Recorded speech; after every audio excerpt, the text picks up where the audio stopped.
thank you for choosing that song. Last week, I talked about open enrollment, those of you that were here, and it's centered on the power of the mind, the practice of scientific prayer, and spiritual insurance that is available to each of us when we consciously align with divine truth, gratitude, and the nature of abundance. Because if we do not deliberately plant divine ideas, life's constant ads of fear, division, separation will fill our mental soil. Right? So gratitude, we talked about last week, clears out those hidden beliefs of lack and limitation. Because in truth, there is no lack in the universe. And gratitude opens us to the natural abundance of the universe. So spiritual insurance is always open for enrollment. So did you sign up? Yes. Last week? Yes. And we started last week a 40-day gratitude transformational journey. It's a journal. For 40 days, you write down, and we started last week, and the 40 days, if you started last week, will end on Christmas. If you didn't start, I have a few extras on the table. It's very powerful to physically write in the morning and evening 10 things you're grateful for 40 days. So, if you haven't gotten this, please pick one up on your way out. My talk today is called The Nature of Mind. And in the Tibetan Dzogchen tradition, the nature of the mind is often likened to the sky. Vast, open, and unchanging. And phenomena such as thoughts and emotions and life events are clouds that pass through the sky. And no matter how dark or turbulent the clouds become, they never alter the sky's essential nature. Hear that? No matter how dark or turbulent the clouds become, they never can alter the essential nature of the sky. Your essential nature is unchanging. My essential nature is unchanging. Just think about that for a moment. The great Pema Chödrön, who is a Tibetan teacher, a Buddhist teacher, said, "You are the sky. Everything else is just the weather." I love that. You are the sky. Everything else is just the weather. And this aligns so beautifully with our science of mind teaching that our true nature is not found in the transitory circumstances of life, but in our divine essence, spirit individualizing as us. And Dr. Ernest Holmes, our founder, said that there's a power for good in the universe, greater than we are, and we can use it. Have you heard that before? Those of you who have been students. And to use it rightly, we must realize what we are not. We are not our fears. We are not our stories. We are not our conditions. They are the clouds. But, we say, but I have this, or I do this, or look at the world, or this and that. When we can remember that we are the sky, we can tap into the creative law and live from that power and place. That's powerful. So take a moment. We're going to do a Tibetan practice, kind of, called sky gazing. I've altered this a little bit for this room because we're not outside. But with your eyes open, I want you to just look straight ahead and lift your eyes up about 45 degrees with your eyes open.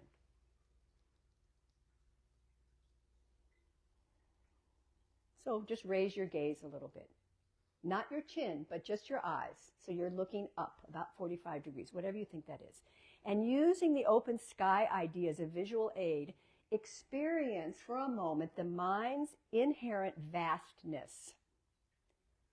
Just look up, straight up, from wherever you're sitting. And imagine, with your eyes open, you're gazing into the open sky. And with each out-breath, allow thoughts and tensions that you're carrying right now to simply dissolve into that expansive space. Keep looking up, eyes open.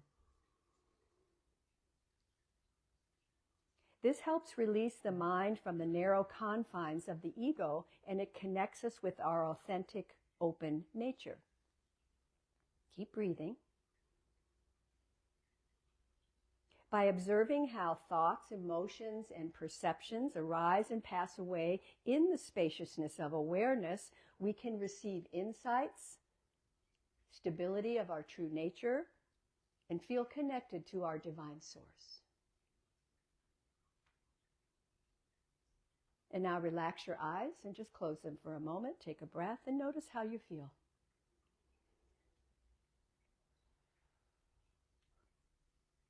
And come back.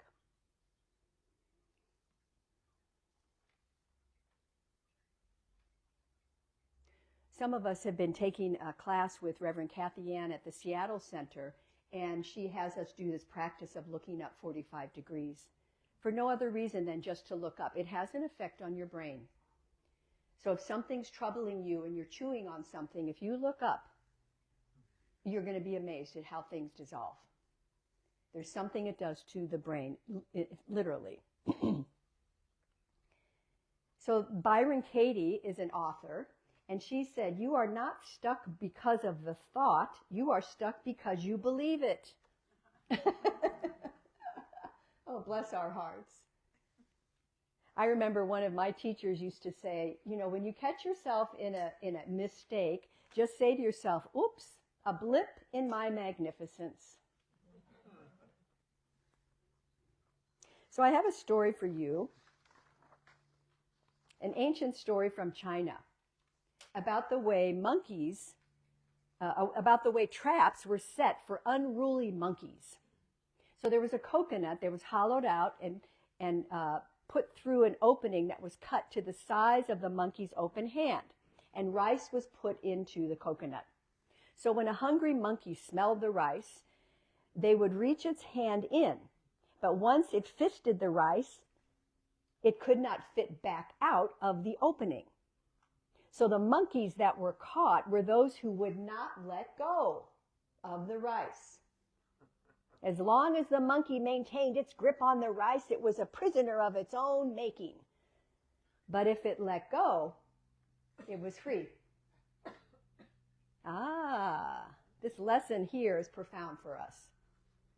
What is your rice? What keeps you in a grip that you refuse to let go of?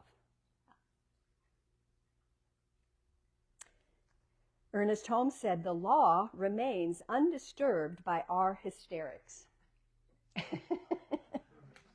Oh, too bad.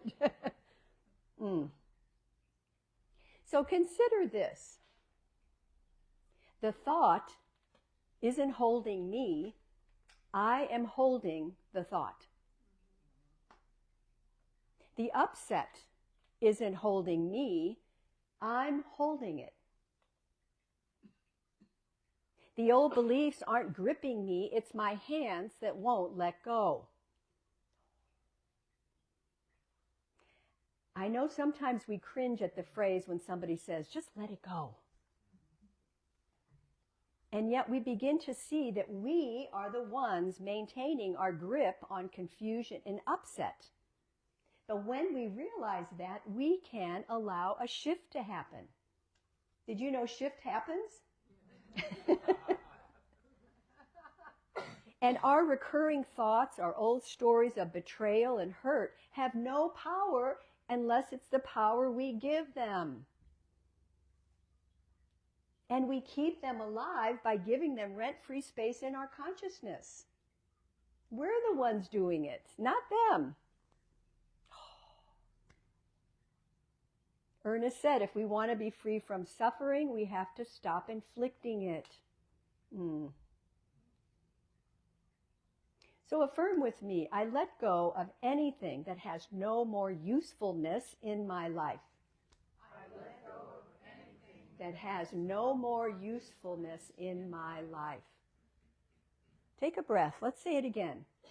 I let go of anything that has no more usefulness in my life. And only you know what that is. So take a breath with that. Just relax. So freedom is a gentle act of compassion for loosening the grip of the stories and allowing the heart and the mind to rest and open so that light and space can return like the vast sky. You are sky. Everything else is just the weather.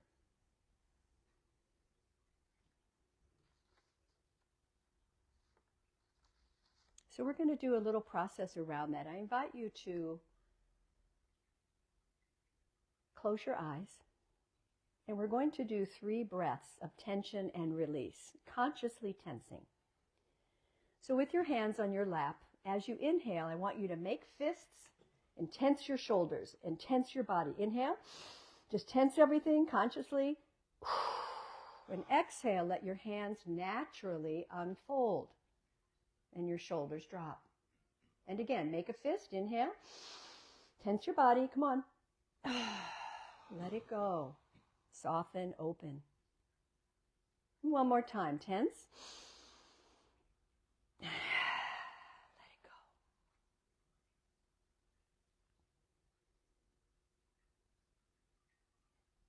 And with gentle breathing, palms open, repeat silently as we did in the meditation, I am here now. I am here.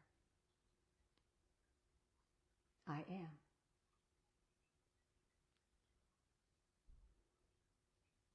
Now see the word free in big letters on the screen of your mind, like a neon sign or a poster. F-R-E-E.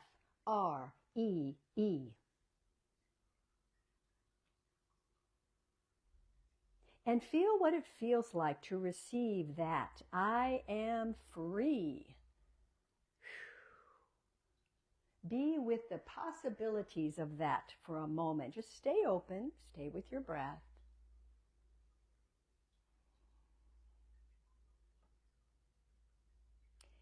And first, we'll bring into our awareness what we want to be free from. Free from upset, free from negativity, free from worry, free from judgment, free from addiction, whatever it is. I want you for a few times to tighten, close your fist, and bring in that thing, belief, or habit that you want to be free of. When you exhale, release it. So do that a few times on your own. Inhale and tense that thing, and exhale and let it go. Remember, you have the power. Whatever it is, let it go. One more time. Tense it, bring it in, and then release it. Good. Now bring your awareness to your heart center with your palms open, and bring to mind what you want to be free to do, be, or have. And think of a divine quality, a new way of being. Keeping your palms open, you just inhale, I am free to be. And as you exhale, say the words, happy, successful, loved, prosperous, peaceful, joyous, harmonious. I am free to, what is it? Say it in your mind, open your palms. I am free to have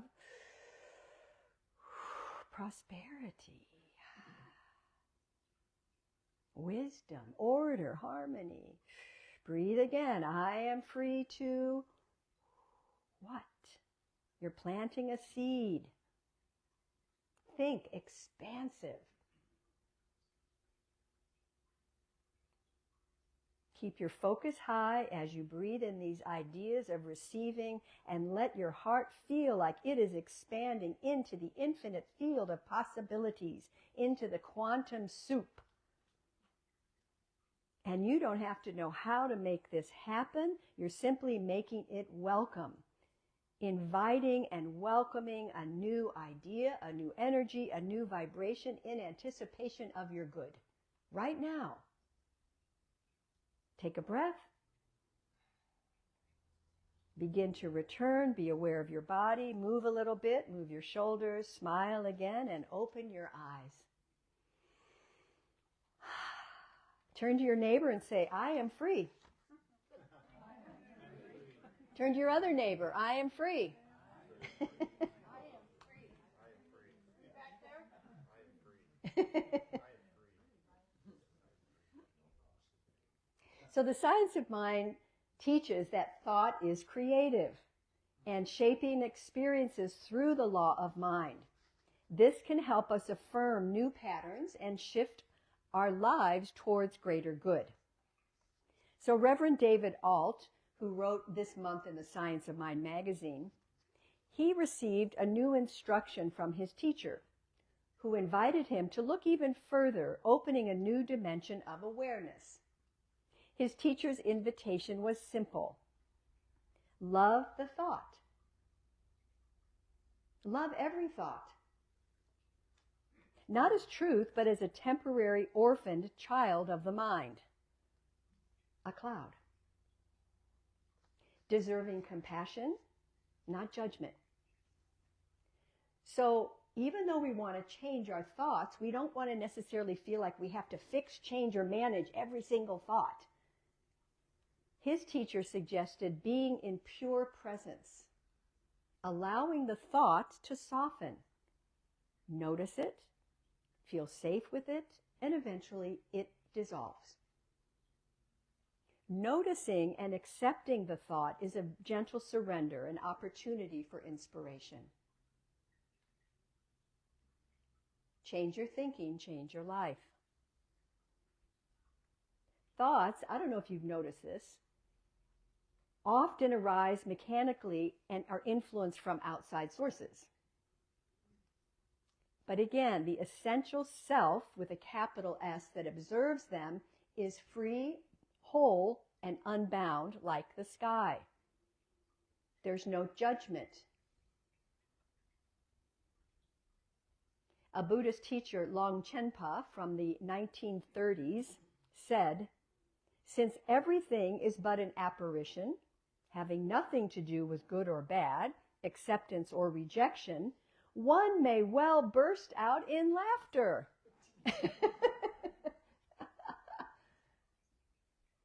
Sometimes things that we see on the news are just laughable instead of getting so upset.